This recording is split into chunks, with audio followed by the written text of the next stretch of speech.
Halo, kita ketemu lagi pada mata kuliah Ichtiologi. Dan materi yang akan Ibu sampaikan hari ini adalah osmoregulasi dan ekskresi. Apakah itu osmoregulasi dan apakah itu ekskresi? Tentu kalian semua sudah pernah mendengar apa itu osmoregulasi dan apa itu ekskresi. Osmoregulasi itu adalah kemampuan ikan dalam mengatur kadar garam di dalam cairan tubuhnya. Sedangkan ekskresi itu adalah mekanisme pengeluaran limbah. Di sini yang dimaksudkan adalah limbah cair. Seperti kita semua tahu bahwa ikan hidup di dalam air. Dan di dalam tubuh ikan itu sendiri, itu terdapat air yang berupa cairan tubuh. Cairan tubuh ini banyaknya bisa mencapai 2/3 dari tubuh ikan itu sendiri. Nah, cairan tubuh ini mempunyai tekanan osmotik karena di dalam cairan tubuh terdapat garam-garam mineral. Tekanan osmotik cairan tubuh ikan tidak sama dengan tekanan osmotik pada air di sekitarnya, di mana ikan itu hidup. Pada ikan air tawar, tekanan osmotik di dalam tubuhnya itu lebih tinggi daripada air di sekitarnya. Sedangkan pada ikan air laut, tekanan osmotik tubuhnya lebih rendah daripada air di sekitarnya. Dan kalian tahu bahwa melalui proses difusi, cairan yang berasal dari tekanan osmotik rendah cenderung menuju ke area di mana tekanan osmotiknya tinggi.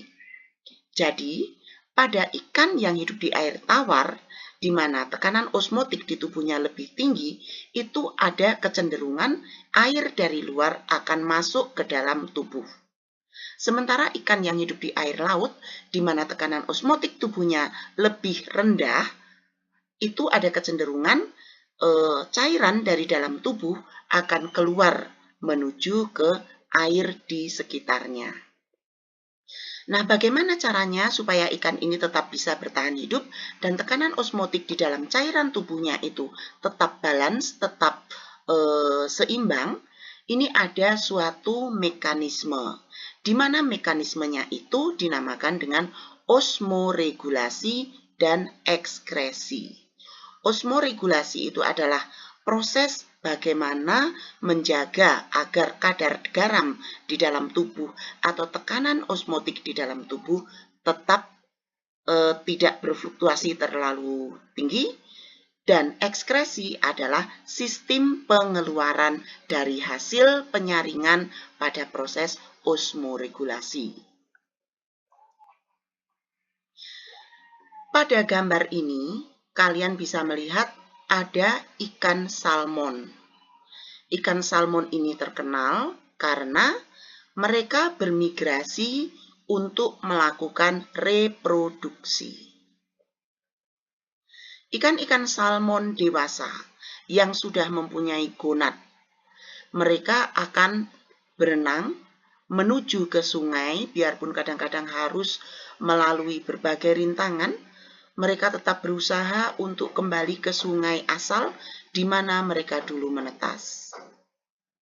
Kemudian di sungai itu mereka melakukan spawning atau memijah. Nah, setelah memijah, ikan ini akan mati.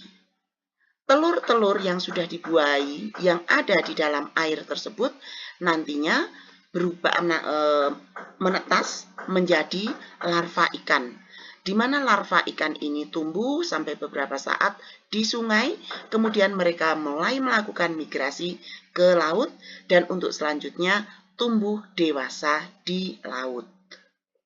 Nah, perpindahan dari laut ke sungai dan dari sungai ke laut ini pasti menyangkut adanya perbedaan salinitas di lingkungan.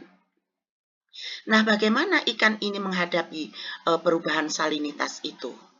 Misalnya ikan yang akan memijah. Ikan dari laut salinitasnya tinggi. Dia menuju ke darat air artinya ke sungai. di mana salinitasnya sangat rendah.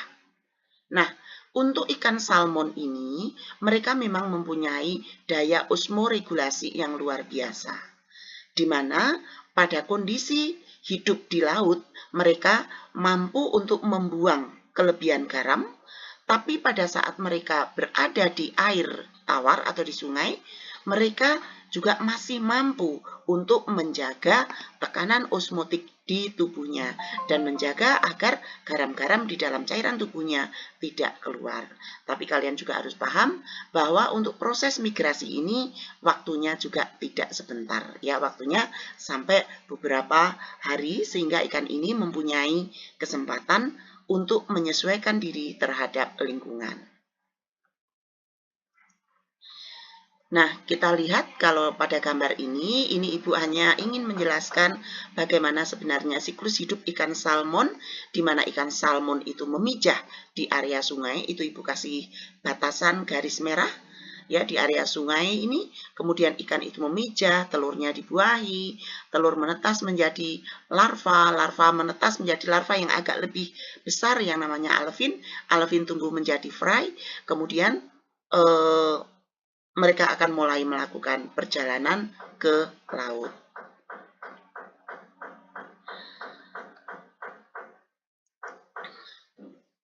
Apa sebenarnya yang dimaksud dengan ekskresi dan osmoregulasi?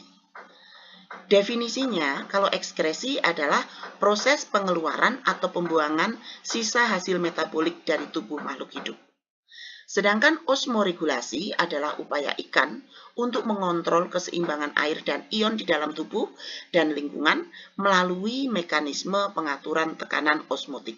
Jadi, kalau secara mudah, osmoregulasi ini adalah proses bagaimana mengontrol keseimbangan tekanan osmotik atau kadar garam di dalam tubuh.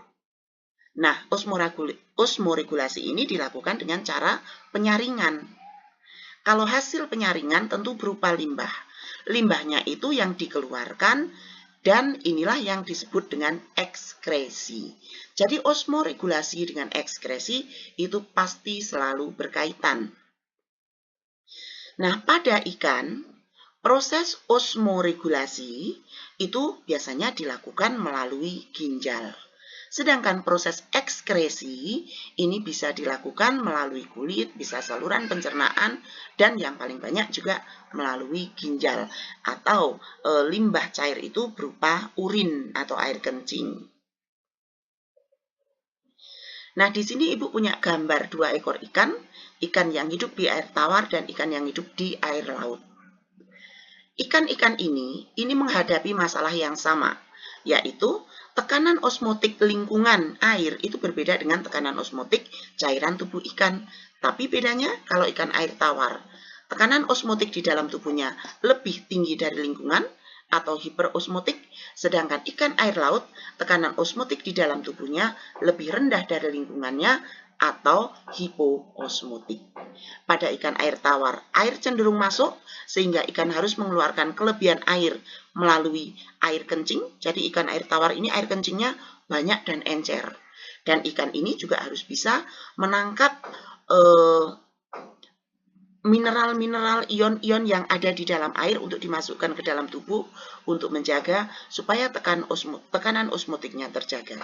Sementara ikan air laut ini karena ikan ini air di dalam tubuhnya cenderung keluar, ikan ini harus mengimbangi dengan minum air. Artinya apa? Air masuk ke dalam mulut, air dimasukkan ke dalam mulut atau minum. Dan air ini mengandung garam. Jadi garamnya juga harus dikeluarkan. Sehingga ikan yang hidup di laut itu mereka mengeluarkan garam, mereka mengeluarkan air melalui ginjal karena airnya cenderung keluar dari tidak hanya ginjal ya. Jadi yang keluar dari ginjal itu airnya relatif sedikit tapi sangat pekat karena mengandung banyak garam. Nah, jadi kalau kalian lihat gambar ini mungkin agak lebih mudah untuk memahami. Kalian bisa perhatikan gambar ikan air tawar di sini. Lihat, yang masuk ke dalam mulut itu hanya makanan. Jadi air tidak masuk.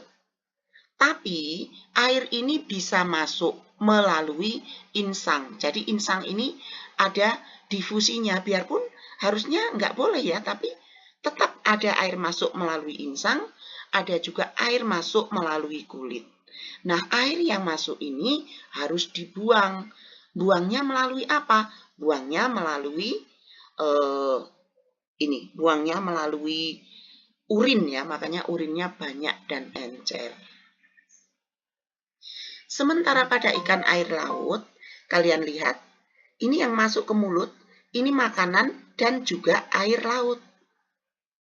Kenapa? Karena air lautnya, air yang ada di dalam tubuh ikan ada kecenderungan untuk keluar secara aktif. Ya. Sehingga si ikan ini kalau dia tidak minum, nanti ya air di dalam tubuhnya menjadi sedikit. Nggak bisa, makanya ikan ini harus minum. Lihat di sini, urin yang dikeluarkan ini urinnya pekat. Kenapa? Karena air yang ada di dalam tubuh ikan ini juga bisa keluar melalui kulit, ini yang warna biru, bisa juga keluar melalui insang. Jadi, ikan laut harus selalu minum air supaya kadar air di dalam tubuhnya tetap bukan kadar air, ya kadar airnya juga, tapi ion-ion yang ada di dalam tubuh ikan ini harus tetap terjaga. Nah, sebenarnya organ apa yang digunakan untuk proses ekskresi dan osmoregulasi? Organ yang utama adalah ginjal. Ini posisi ginjal pada ikan di sini, di bawah tulang punggung, ini warnanya merah tua, memanjang, dan lengket. Ya, bukannya lengket, tapi apa ya? Nempel di tulang punggung. Jadi kalau mau cari ginjal pada ikan, kalian buka perut ikan, kalian lihat di bawah tulang punggung. Inilah posisi dari ginjal itu. Nah, ginjal itu sebenarnya seperti apa strukturnya? Di dalam ginjal itu terdapat alat-alat penyaring yang dinamakan dengan glomerulus atau nefron. Nanti apa itu nefron, apa itu glomerulus, Ibu akan jelaskan.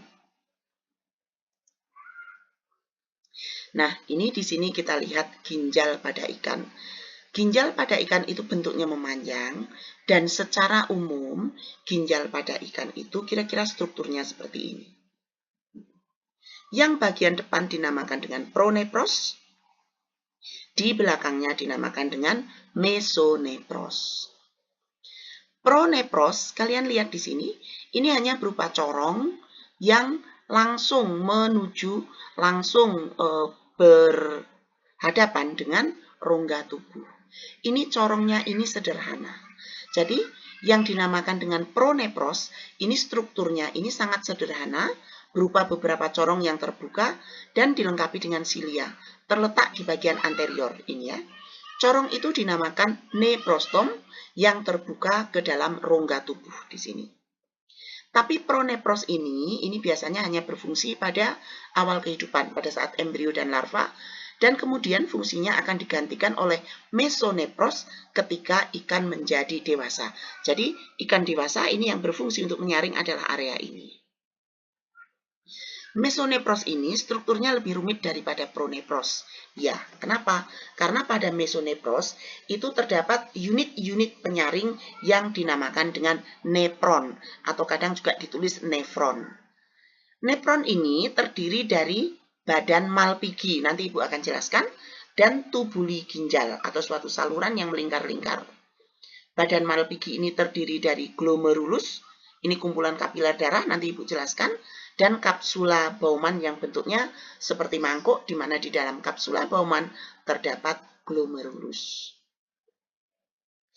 Nah, ini adalah posisi ginjal, kalian bisa lihat di sini, bentuknya memanjang, ramping, warna merah tua. Jadi ini ya posisinya di sini. Jumlah ginjal ini sepasang, kiri dan kanan. Ginjal ini tersusun dari ribuan, ratusan ribu, atau ada juga yang mencapai sejuta alat penyaring atau nepron. Nepron ini tersusun dari suatu struktur seperti mangkuk yang dinamakan dengan kapsula Bowman. Dan di dalam kapsula Bowman terdapat glomerulus yang merupakan alat penyaring. Glomerulus itu sendiri sebenarnya hanya seperti pembuluh darah, tapi di situ ada seperti lubang-lubang saringannya. Nanti kita lihat gambarnya. Dan juga ada saluran atau tubula pengumpul, di mana saluran pengumpul ini yang merupakan tempat lewatnya atau tempat mengalirnya limbah hasil saringan dan air yang ada di situ. Tubula pengumpul ini dari masing-masing nefron nantinya bermuara pada suatu saluran yang berfungsi untuk mengeluarkan air kencing. Nah, pada gambar ini kalian bisa lihat lebih jelas. Di sini ada ginjal. Ginjal ini tersusun dari banyak kapsula Bowman. Ini kapsula Bowman-nya, ini mangkoknya, ini unitnya, ini dinamakan dengan badan Malpighi. Kalau kita lihat dengan gambar yang lebih besar, unit ini dinamakan dengan badan Malpighi. Kemudian, kalau kalian lihat, di sini ada struktur seperti mangkok yang ada saluran di bawahnya. Struktur seperti mangkok ini yang dinamakan dengan kapsula Bowman. Dan di dalam kapsula Bowman itu terdapat, kapiler-kapiler. Jadi ini ada kapiler yang membawa darah bertekanan tinggi untuk masuk ke sini, ke dalam kapsula Bowman ya. Jadi darahnya menuju ke glomerulus. Inilah glomerulus di dalamnya. Nah, arteri yang membawa darah masuk itu namanya arteri aferen. Yang membawa darah keluar namanya arteri eferen. Jadi, darah melalui arteri aferen masuk ke sini, ke dalam kapsula Bowman. Nah, kapsula Bowman ini di dalamnya terdapat glomerulus, di mana glomerulus itu sifatnya seperti saringan. Jadi, cairan dan juga sisa-sisa metabolisme, entah itu racun atau apa, itu akan tersaring. Ini kalian lihat panah-panah kecilnya, tersaring dan masuk ke dalam tubula ini. Darah yang sudah disaring itu akan dikeluarkan lagi melalui arteri eferen. Nah, terus ini limbah cair, ya, ini bukan hanya limbah tapi juga ada cairan di sini. Ini cairannya ini terus ngapain? Nah, cairan yang masuk ke dalam tubula ini tubula ini nantinya panjang ya. Tubula ini mempunyai kemampuan untuk menyerap air. Jadi, cairan hasil saringan di sini yang masih banyak air, itu airnya akan diserap lagi. Jadi, air yang terbuang itu nantinya hanya sedikit. Di sini masih ada air, di sini masih ada garam-garaman yang berguna, masih ada ion-ion yang bermanfaat, itu akan diserap lagi oleh tubuh. Artinya diserap melalui dinding-dinding tubulus ini. Nah, cairan yang berisi limbah yang sudah tidak diserap lagi, itu yang nantinya dialirkan menuju saluran kencing dan menjadi air kencing yang dibuang. Jadi, kalau kalian lihat dari skema ini, di sini Ibu tuliskan, darah melalui arteri aferen masuk ke dalam kapsula Bowman. Ini ya. Di dalam kapsula Bowman, darah disaring di dalam glomerulus. Ini glomerulus. Darah keluar melalui arteri eferen dan limbah cair yang sudah disaring oleh glomerulus masuk ke tubula pengumpul. Jadi darahnya keluar ke sana, sementara cairan yang merupakan hasil saringan dari glomerulus masuk ke pengumpul di sini. Air dan beberapa mineral diserap lagi di tubula, sisanya menjadi air kencing yang dibuang. Nah, itulah prinsip kerja dari ginjal pada ikan. Nah, pada ikan air tawar, di mana proses penyaringannya ini banyak, dia harus nyaring air banyak ya. Ini jumlah glomerulusnya itu lebih banyak dan lebih besar daripada glomerulus ikan air laut. Pada ikan air tawar, glomerulusnya ini rata-rata 71 mikron. Kalau pada air laut, rata-rata cuma 48 mikron. Ini sudah Ibu jelaskan tadi ya. Jadi glomerulus dan kapsula Bowman berfungsi untuk menyaring hasil buangan metabolik pada darah. Darah yang tidak ikut tersaring ini akan masuk ke arteri aferen ini. Nanti ya. Terus kalau proteinnya juga tidak tersaring, jadi dia tetap di dalam darah. Sementara hasil saringannya yang di tubula pengumpul ini nanti akan menuju ke suatu saluran yang bisa mengeluarkan limbah tersebut. Tapi ingat bahwa tidak semua hasil saringan dari glomerulus ini dibuang, tapi sebagian besar justru diserap lagi oleh tubuh. Ini juga tadi sudah Ibu jelaskan ini ya. Ketika cairan dari badan Malpighi, nah ini badan Malpighi kan tadi ada kapsula Bowman, ada glomerulus ya. Ini memasuki tubuh ginjal, glukosa akan diserap kembali. Terus garam-garam juga diserap kembali. Dan dinding tubuh ginjal ini bersifat impermeable, tidak bisa ditembus air.